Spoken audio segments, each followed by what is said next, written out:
Screen दिख रही है? दिख रही है। ठीक है। पहला क्वेश्चन था आप लोगों का, कौन सा था पहला क्वेश्चन?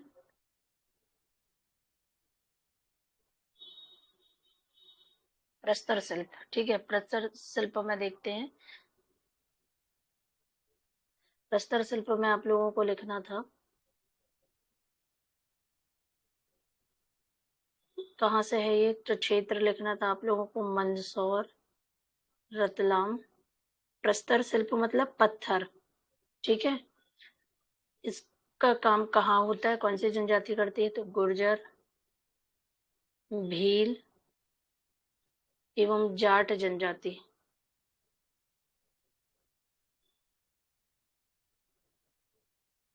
द्वारा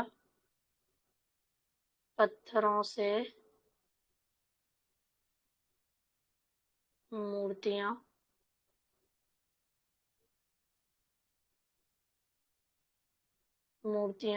बनाना। ठीक है, ये लिख सकते थे। दूसरा है आपका खराद कला। खराद कला में आपको लिखना था कहाँ से है, तो श्योपुर, मुरैना एवं रीवा। ठीक है, ये हो जाएगा इसका क्षेत्र। खराद कला में क्या होता है, लकड़ी का काम, तो सागौन की लकड़ी, दूधी, गुर्जेल एवं खैर की लकड़ी।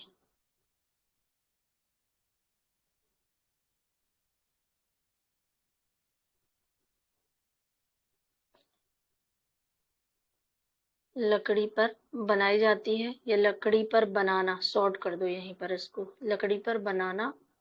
ठीक है, और तीसरा हो जाएगा रंग चमकाने के लिए, या रंग पत्तों से रंग में चमक देने के लिए क्या होता है, केवड़े के पत्ते जानते हो आप लोग? जी जी जी। केवड़े के पत्ते से रंग पैदा किया जाता है, चमक प्लस रंग। ठीक है, फिर आता है तीसरा कौन सा, लाख शिल्प। तो लाख का कारखाना कहाँ है बताओ? किस जिले उमरिया। में है? कहाँ पर? बानमोर, उमरिया में। उमरिया में। बानमोर। हम्म।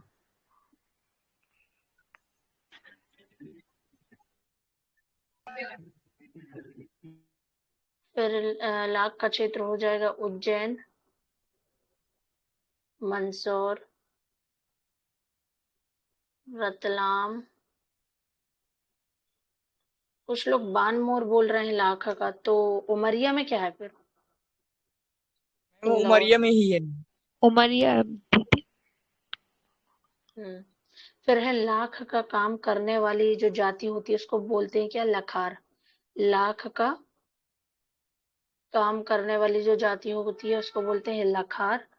और राजेंद्र लखार जो क्या है, लाख के प्रसिद्ध शिल्पकार हैं। तो प्रसिद्ध शिल्पकार लाख के क्या लिख सकते थे आप यहाँ पर, प्रसिद्ध शिल्पकार कौन है लाख के, राजेंद्र लखार।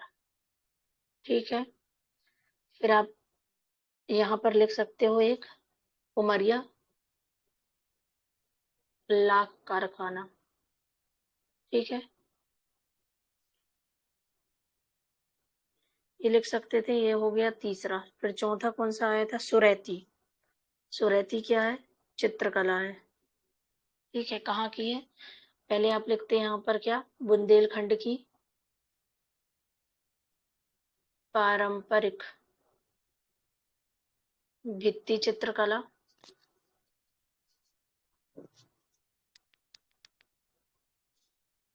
चित्रकला।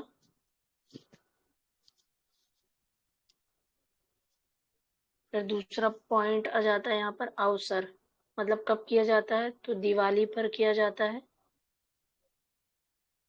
पूजा किसकी की जाती है, तो लक्ष्मी माता की जाती है। और लक्ष्मी माता की पूजा जब होती है उसके बाद क्या होता है, सिंदूर प्लस गेरू से चित्र को रेखांकित किया जाता है। मतलब जो लक्ष्मी माता के और अन्य चित्र बनते हैं ना दिवाली में, उसको क्या किया जाता है, सिंदूर और गेरू से रेखांकित किया जाता है। ठीक है, फिर पांचवा पॉइंट है कौन सा,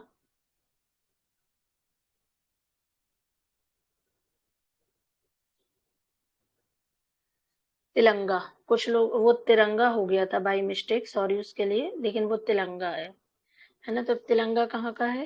बिल्कुल मैम। बघेलखंड का। बघेलखंड की लोक चित्रकला है।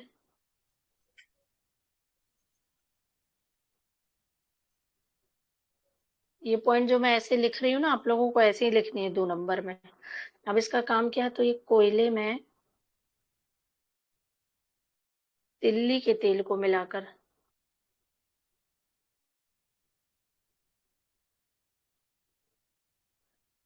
मिलाकर तिलंगा का भित्ति चित्र बनाना या बनाया जाता है। ठीक है, 5 हो गए ये। इस टाइप से किसने लिखे हैं? अब आओ 7 दीदी मार्क्स में। मैंने सिर्फ 2 पॉइंट्स हैं जो एक उसमें लाख शिल्प में राजेंद्र लखार का नाम नहीं लिखा था, ठीक है, और ये गेरू के संग में सिंदूर नहीं लिखा था। गेरू तो लिखा था, बाकी आपने जो बताया वो पूरा एज इट इज है मेरा। दीदी मैंने और ऐसे फिर भी ये देखे है, हैं। अभी पहले मैं मॉडल आंसर बता दूं, फिर आप लोग बताना, है ना। जी। पहला क्वेश्चन है मध्य प्रदेश के लोक नृत्य। तो आपको मध्य प्रदेश के लोक नृत्य में क्या करना था? मैप बनाना था। यहाँ लिखना था आप लोगों को मालवा, यहाँ लिखना था निमाड़, यहाँ था बुंदेलखंड, फिर ये यहाँ पर आता बघेलखंड। ठीक है, मालवा में सिर्फ क्वेश्चन आपसे ये पूछा गया कि मध्य प्रदेश के लोक नृत्य बताइए। ठीक है, तो आपको क्या करना था, यहाँ यहीं से आप चालू करते, यहीं से लिखते जाते। मटकी, रजवाड़ी, भगोरिया, आड़ा खड़ा, अंटिया।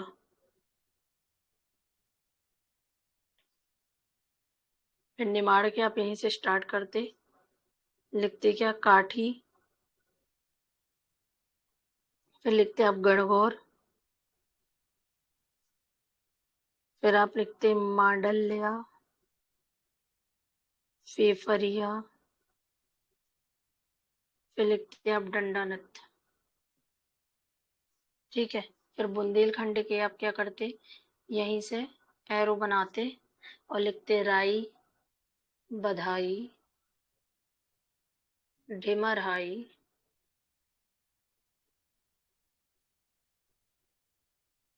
सेरा, कांगड़ा। फिर यहाँ आप बघेलखंड के लिखते क्या? दादर, सुआ, कलसा, केमाली, बिरहा। ऐसा लिखना था आपको ये वाला आंसर। दूसरा क्वेश्चन क्या पूछा गया था इसी में? मध्य प्रदेश में चित्रकला की शैलियां। तो मध्य प्रदेश में चित्रकला की जो शैलियां हैं,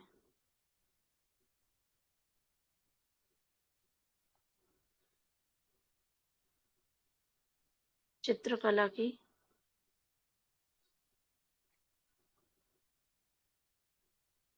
शैलियां, जैसे कौन कौन सी चित्रकला की शैलियां हैं हमारे यहाँ पर। तो पहली हो गई कौन सी? मालवा शैली। मालवा शैली में क्या हुआ है? बाघ का सबसे ज्यादा चित्रांकन किया गया, जैसे धार हो गया, है ना, धार में। और कहाँ कहाँ पर हुआ है? तो मालवा शैली में हुआ है बाघ की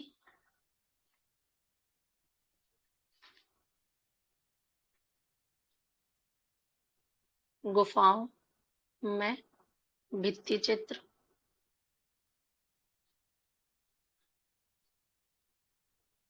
चित्रांकन।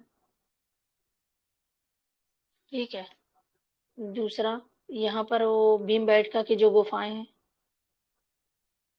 बेटका की गुफाएं, भीमबेटका की गुफाओं में भी भित्ति चित्र का यूज है। और बाघ की जो गुफाएं हैं, उनकी तुलना कहाँ से की गई है? अजंता से की गई है।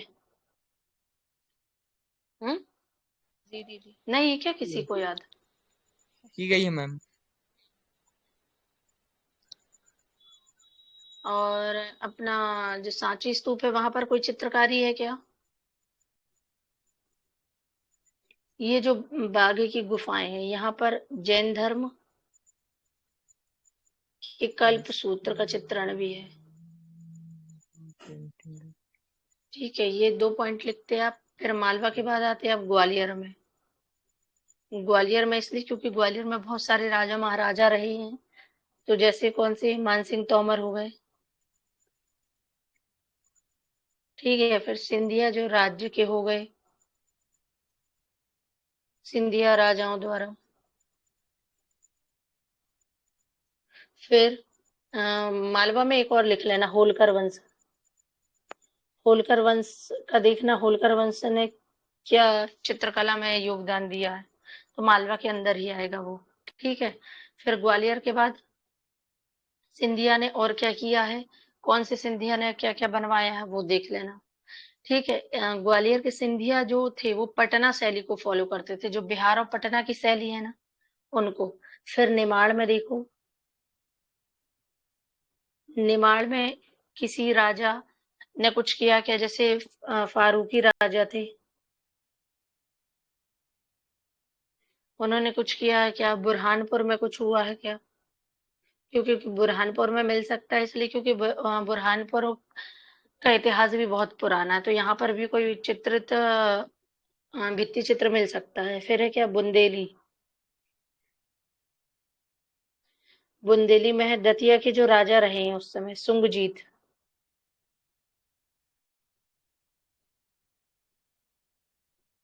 सुंगजीत ने क्या किया था, राजस्थानी शैली का संरक्षण दिया था।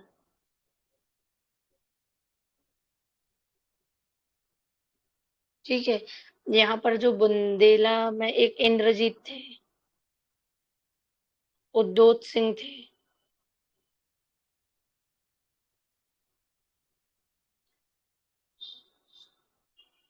वीर सिंह बुंदेला थे।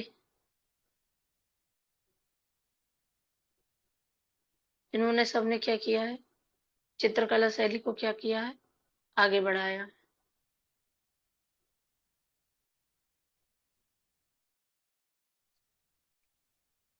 ओरछा के मंदिर में चित्रकला शैली बहुत ज्यादा दिखाई गई है। जो वहां का तलघर है वहां पर सबसे ज्यादा क्या है, चित्रकला दिखाई गई है। और जो शीश महल है वहां पर भी है चित्रकला, अब जिसको हेरिटेज होटल में बदल दिया गया है। ठीक है, फिर यहाँ बघेलखंड देखो। बघेलखंड में जितने भी राजा हुए, महाराजा रणजीत सिंह,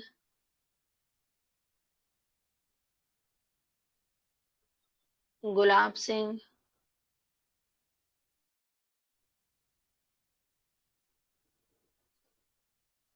विक्रम देव, इन सब की देख लेना कहाँ कहाँ कौन कौन सी चित्रकला है। ठीक है, ये 7 नंबर के 2 हो गए। अब 10 नंबर्स का कौन सा है,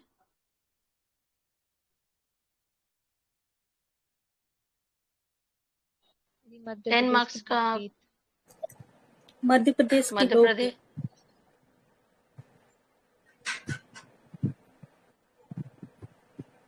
मध्य प्रदेश के लोकगीत को समझाइए, है ना।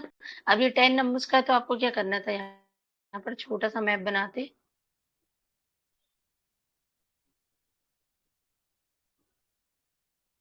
ठीक है, यहाँ पर फिर से आप मालवा बता दें, यहाँ निमाड़ बताते, यहाँ बुंदेलखंड बताते, यहाँ बघेलखंड बताते। ठीक है, फिर यहाँ पर आप बताते जाते कि मालवा के लोकगीत कौन से हैं।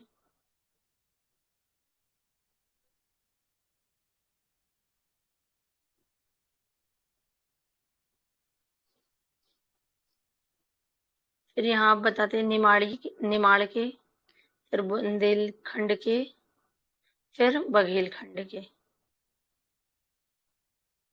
ठीक है, मालवा का आप जैसे बता देते, लावनी। लावनी मालवा में भी है और निमाड़ में भी है। ठीक है, फिर है भरथरी और भोपे, बरसाती वार्ता, और कौन कौन से हैं, निर्गुड़िया मालवा में भी है और वहां पर भी है, निमाड़ में भी।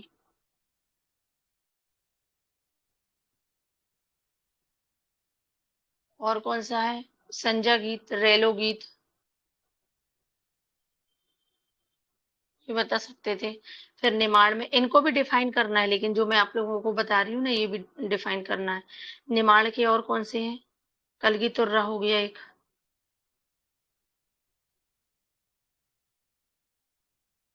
गरबा गरबी हो गया,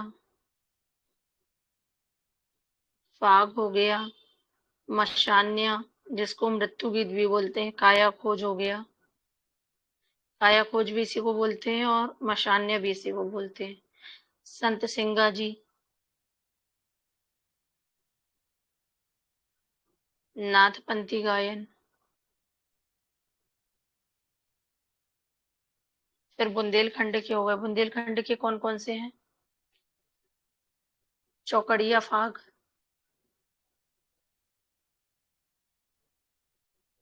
आल्हा गायन, वेराइटा,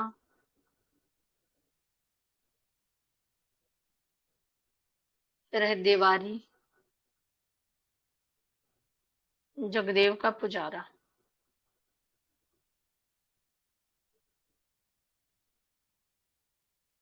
ठीक है, फिर बघेलखंड के कौन से हैं? पंडवानी हो जाएगा, घोटुल हो जाएगा, घोटुल पाटा,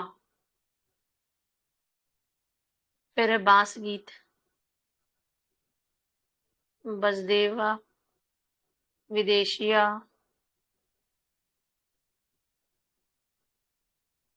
आदि। ये सबको आपको क्या करना था और इनके अंदर डिफाइन करके लिखना था, तो ये आपका लॉन्ग आंसर हो जाता। छोटा सा मैप बनाते आप, एक एक चीज को डिफाइन करते, मालवा की लोकगीत लिखते, फिर लावनी लिखते साइड हेडिंग, फिर लावनी को डिफाइन करते, फिर भ्रतहरी लिखते, ऐसे करके तीन तीन तीन तीन आपको डिफाइन करते तो 12 हो जाते।